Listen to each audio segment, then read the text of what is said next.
আসসালামু আলাইকুম সবাইকে। গাইস, আমি আপনাদেরকে কি বলবো, আমার নিজেরই সহ্য হইতেছে না। আর মানে কি সংসারে একটার পর একটা কি হইতেছে, এগুলা কিভাবে যে কি হইতেছে নিজেরাও বুঝতেছি না।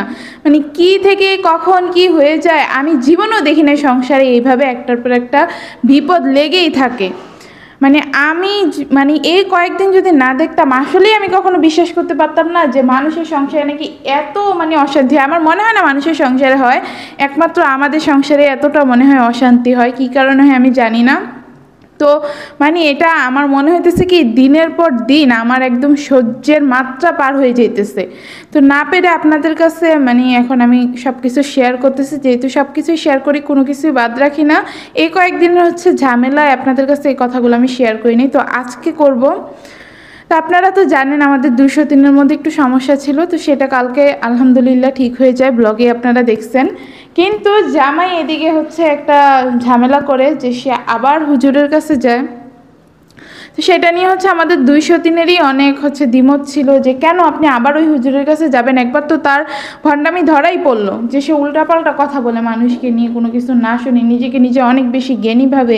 এগুলা কি কোনো ধরনের মানে একটা ভালো হুজুরের কোনো বৈশিষ্ট্য হইতে পারে নাকি? তো এইসব অনেক কিছু বলছে, কিন্তু তারপরেও সে গেছে ওই যে টাকার জ্বলনি, কালকেই বলছি। তো যার কারণে আমরা 203 তার উপরে অনেক বেশি রেগেছিলাম। তো সেখান থেকে আসার পরে মানে আমরা তো কালকে আপনাদেরকে ভিডিওতে বলছি, তো গেছে আরও 2 দিন আগে। তো যাওয়ার পরে হচ্ছে হুজুর কি জানি বলছে, সেটা আমাদেরকে এখনও পর্যন্ত বলে নাই। কালকে ভিডিওতে বলছি, বলে নাই। আজকে পর্যন্ত তাকে বলছি যে কি হয়েছে বলেন, কোনোভাবেই বলে না। তো বলে না, মানে কি বললো আমি সেটাই বুঝতেছি না। মনের মধ্যে কি এমন প্রতিক্রিয়া পড়লো সে আলাদা থাকা শুরু করে দিচ্ছে। আপনারা সবাই জানেন আমি অসুস্থতার জন্য হচ্ছে বেশ কিছুদিন ধরে বাচ্চাদের সাথে শুইতে পারি না, যদি ওদের কোনো সমস্যা হয়ে যায়, যার কারণে আপনাদের ভাইয়ের সাথে আমি থাকতাম। তো কালকে হচ্ছে মানে রাগারাগি, তো আমাকেও সাথে রাখে নাই। বড় সতীনের সাথে তো রাগ, তার মধ্যে আমাকেও সাথে রাখে নাই, আমাকেও ঘর থেকে বের করে দিচ্ছে। তো আমি আলাদা থাকি, বাচ্চাদের সাথে থাকি। বাচ্চাদের সাথে থাকি বলতে ওদের পাশে তো আর শুইতে পারি না, যদি কোনো একটা সমস্যা করে ফেলি, আল্লাহ না করুক, যার কারণে আলাদা একটা বিছানা করে ওই রুমেই শুইছি। কিন্তু আমার কথা হচ্ছে আপনাদের ভাইয়ার হঠাৎ করে হইলোটা কি হুজুরের কাছে পরের দিন গিয়ে যে সে একদম আলাদা থাকা শুরু করে দিছে। এই 4 বছরে কিন্তু কখনো আমাদের এরকম কিছু হয়নি, সবসময় ওই যে সেম রুটিনে আমরা থাকতাম, একদিন করে, একদিন আমি, একদিন বড় সতীন, এভাবে আমরা থাকতেছিলাম।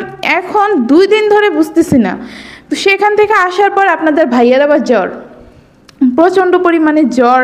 মানে মনে হয় যে সে কোনো একটা কিছু নিয়ে ভয় পাইছে বা কিছু একটা। বড় সতীনের সাথে ঝামেলা, আমার সাথেও টুকটাক ঝামেলা, যেটা আমি বলছি। সে কেন আবার হুজুরের কাছে গেছে, আবার উল্টাপাল্টা কথা বলে দেয় তাকে একলা পেয়ে। এমনিতেই সে একটু কী বলবো, অন্যরকম মানুষ, কেউ কিছু একটা বললে না টুস করে বিশ্বাস করে ফেলে। আর এইসব হুজুররা, ভণ্ড হুজুররা তো কী করতে পারে সেটা আপনাদের ধারণাই আছে। তারে যদি এসব করে তাহলে তো সে আরও আগে সব কিছু বিশ্বাস করে মনের মধ্যে কি না কি আজগবি জিনিসপত্র ঢুকাই ফেলবে, তা একমাত্র আল্লাহ মাবুদি জানে। না করার পরেও গেল, এখন তার জ্বর, একলা থাকা শুরু করতেছে।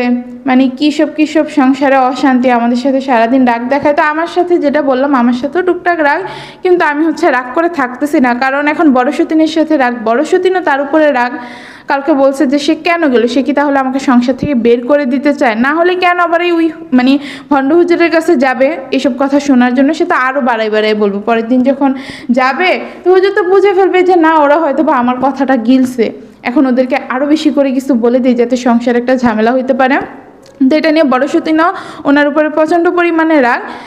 তো সে গেছে। এখন যেহেতু তাদের 2 জনের মাঝে ঝামেলা চলতেছে, আমিও যদি কথা না বলে থাকি, কিছু না করি, তাহলে কিভাবে হবে? তো আমি এখন চেষ্টা করতেছি যে তাদের 2 জনের রাগটাই ভাঙানোর জন্য, যে না কি হয়েছে বলেন, বললে তো আপনার মনটা হালকা হয়ে যায়। তা না করে কি শুরু করছেন, আলাদা থাকা শুরু করছেন। সামনে হচ্ছে আপনার অ্যাডমিশন পরীক্ষা, আপনি এই অ্যাডমিশনের কারণে যেই ইউনিভার্সিটিতে পড়তেন সেটা পড়াশোনা অফ করে দিয়েছেন। তো আপনারা সবাই জানেন যে ভার্সিটি লেভেলের পড়াশোনাগুলো কতটা চাপের হয়ে থাকে যারা ঠিকভাবে পড়াশোনা করে আর প্রাইভেটে পড়ে।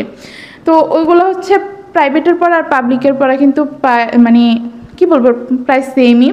তো সেক্ষেত্রে তার পড়ার চাপটা অনেক বেশি ছিল, মানে কয়েকদিন পরে সেমিস্টার হয়। তো সেই সব কিছু সে বাদ দিয়ে দিছে। এখন যদি তার পড়াশোনার কেরিয়ারটা শেষ হয়ে যায় তাহলে কিভাবে হয় বলেন তো?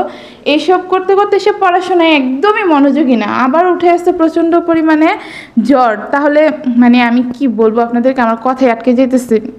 মানে কয়েকদিন পরে পরে যদি এই ধরনের ঝামেলা হয় তাহলে কি এসব নিয়ে আর কথা বলতে ইচ্ছে করে? আপনারাই বলেন তো। আমার মানে আর মানে কি বলবো, একদম সহ্যই হইতেছে না, এগুলো কি শুরু হয়েছে। তো সে অ্যাডমিশনের প্রিপারেশনটাও নিতে পারতেছে না। সামনের 7 তারিখে হচ্ছে তার পরীক্ষা। এমনিতেই সে 2টা ভালো ভালো ইউনিভার্সিটিতে কিন্তু পরীক্ষা দিতে পারবে না, যেটা দেখে প্রচণ্ড পরিমাণে হতাশ হয়ে গেছিলো, ডিপ্রেশনে গেছিলো। যে এত ভালো ইউনিভার্সিটি, আমার অনেক শখ ছিল এগুলোতে ভর্তি হবে, কিন্তু এখন দেখতে পাচ্ছি যে এটা পারবো না। তো সেই 2টা ইউনিভার্সিটি হচ্ছে, একটা হচ্ছে ব্র্যাক আর একটা হচ্ছে এশিয়ান স্পেসিফিক, আমার ঠিক খেয়াল নাই, এরকমই ছিল নামটা। তো এই 2টা ভালো ভালো ইউনিভার্সিটিতে সে পরীক্ষা দিতে পারবে না। এটা নিয়ে একটু টেনশনই ছিল, কিন্তু পরবর্তীতে দেখতে পারে যে না, আরও মানে এরকম 2-3টা ভালো ইউনিভার্সিটি আছে বাংলাদেশে, মোটামুটি চলে। তো সেগুলোতে হচ্ছে অ্যাডমিশন দিতে পারবে। তো ওইগুলোর প্রিপারেশনে নিতেছিল।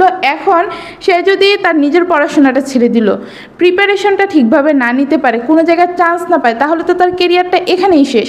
তার কিন্তু পড়ালেখা নিয়ে অনেক স্বপ্ন, যেটা সে তার ওই যে একটা এইচএসসি পরীক্ষার ব্লগ ছিল না, সেখানে শেয়ার করছে, কয়েকদিন আগে আপলোড করা হয়েছে। তো এখন যদি তার পড়াশোনার কেরিয়ারটা শেষ হয়ে যায় তাহলে কীভাবে হবে?